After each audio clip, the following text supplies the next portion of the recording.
RHI's Sociable City News brings you a snapshot of what's going on in nightlife around the world.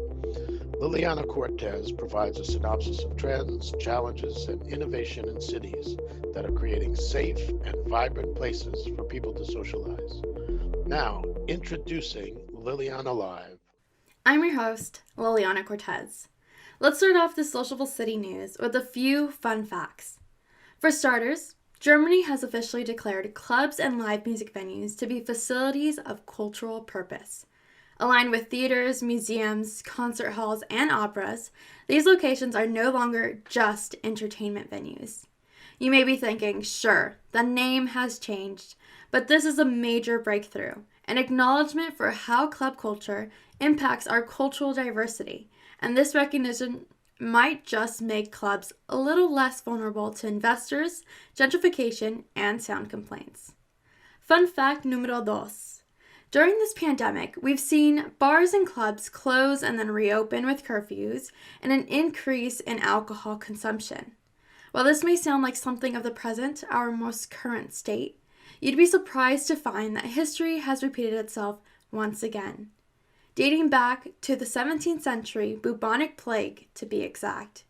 The biggest difference? Alcohol was believed to be a plague preventative back then, helping strengthen the body's key defensive organs like the brain, heart, and the liver. We take history classes with the intention to learn from our history. While we can say that many things have repeated themselves, this next topic is in the process of being developed. History in the making.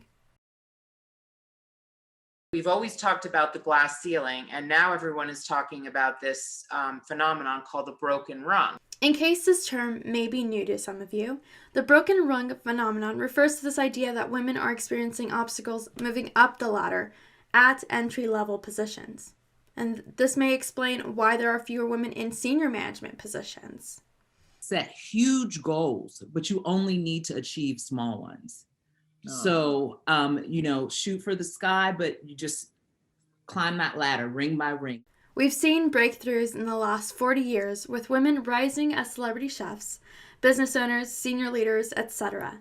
But let us acknowledge that the pandemic has only exacerbated those challenges women were already facing.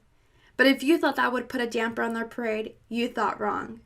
They never let a good crisis go to waste.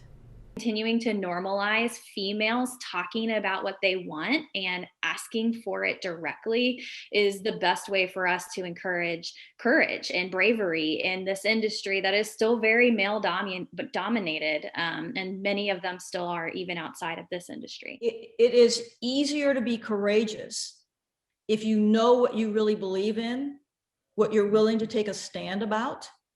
And so I speak at universities quite a bit, and I always tell students, particularly grad students, don't go into your career just looking for a job.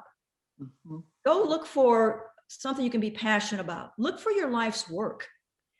Take Kathy Durbin of Montgomery, Maryland, for example. Acting Director for the Alcohol Beverage Services, President of Maryland's Alcohol Licensing Association, and a longtime board member of RHI, now stepping over the broken rung and settling in as the new Director of the Montgomery County Department of Alcohol Beverage Services.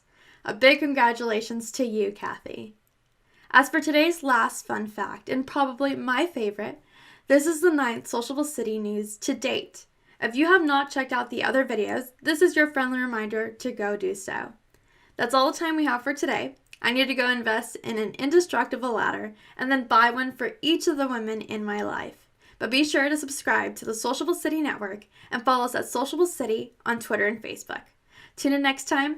I'm Liliana.